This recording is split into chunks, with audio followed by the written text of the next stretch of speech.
ایک صحابی تھے حضرت جناب سیدنا خفاف بن ایما غفاری رضی اللہ تعالیٰ، انہوں نے بڑا کردار ادا کیا تھا میدان احد میں، انہوں نے اور ان کے صاحبزادے نے۔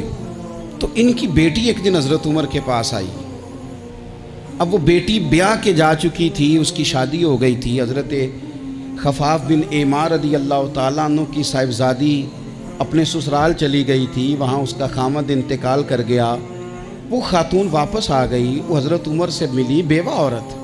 اس بیوہ خاتون نے آ کے یہاں تو میرے بھائی وہ فوجی بیچارے جن کی بیویاں، جن کو ایک تقریب میں تو خوب ایوارڈ دینے کے لیے بلایا جاتا ہے، میں نے یتیمی کا وقت گزارا ہے، مجھے پتہ ہے کہ 2-4 مہینے لوگ آ کے کہتے ہیں کوئی حکم ہوا تو 10 آ جائے، پھر جب 1 سال گزر جاتا ہے تو پھر لوگ کہتے ہیں 4 بھرا نے کام کیوں نہیں کرتے۔ تو ایسے تو نہیں نا کہ ابا ایسے ہی چلا گیا تھا، بڑا کچھ دے کے گیا ہے، کدھر ہے فلانی چیز۔ لوگوں کا نظریہ تھوڑے عرصے کے بعد اور ہو جاتا ہے۔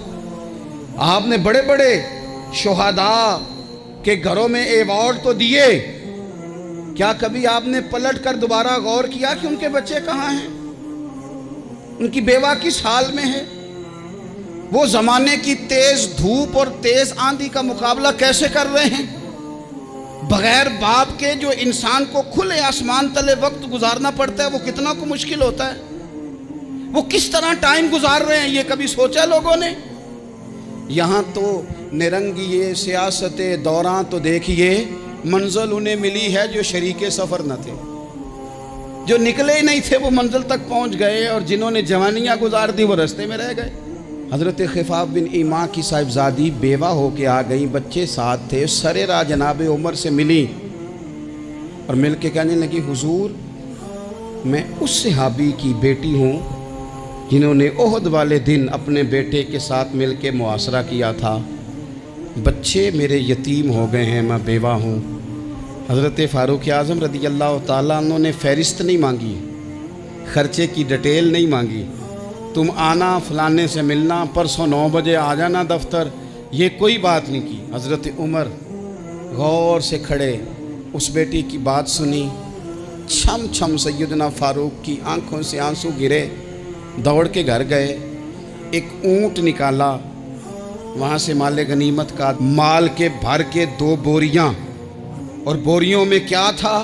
چاندی بھی تھی، نقدی پیسے بھی تھے، کچھ ضرورت کا سامان بھی تھا، غلہ بھی تھا۔ 2 بوریاں بھر کے اونٹ پہ رکھ کے خود لگام اس بیٹی کے ہاتھ میں تھما کے کا پتر سامان بھی تیرا ہے، اونٹ بھی تیرا ہے، اور یہ نہ سمجھنا یہی کچھ تجھے دیا ہے، جب یہ ختم ہوگا تو رب تیرے لیے اور بندوبست فرمائے گا۔ کیا مانا کہ ڈیوٹیاں لگا دی گئی ہیں، ہمیں پتہ ہے یہ سامان کب تک ختم ہو جائے گا، پیسے کب تک ختم ہو جائیں گے، تیرے لیے میں نے نئے حکم بھی جاری کر دیے ہیں۔ ایک شخص نے کہا حضور ایک بیوہ کو آپ نے کچھ زیادہ ہی نہیں دے دیا؟ یہاں لوگ سیاسی تقسیم نہیں کرتے، تھوڑا کام والے کو دے دو، تھوڑا چوکیدار کو دے دو، تھوڑا گلی محلے میں دے دو، تھوڑا رشتہ داروں میں دے دو، سب ہمارے احسان کے نیچے رہیں گے۔ کہا ایک ہی خاتون کو آپ نے اتنا نہیں دے دیا؟ تو حضرت عمر ناراض ہو گئے، فرمانے لگے تجھے تیری مار ہوئے، میری نظروں میں آج بھی وہ جلوہ موجود ہے جب اس کا باپ اور بھائی میدان احد میں کافروں کے خلاف لڑائی کر رہے تھے۔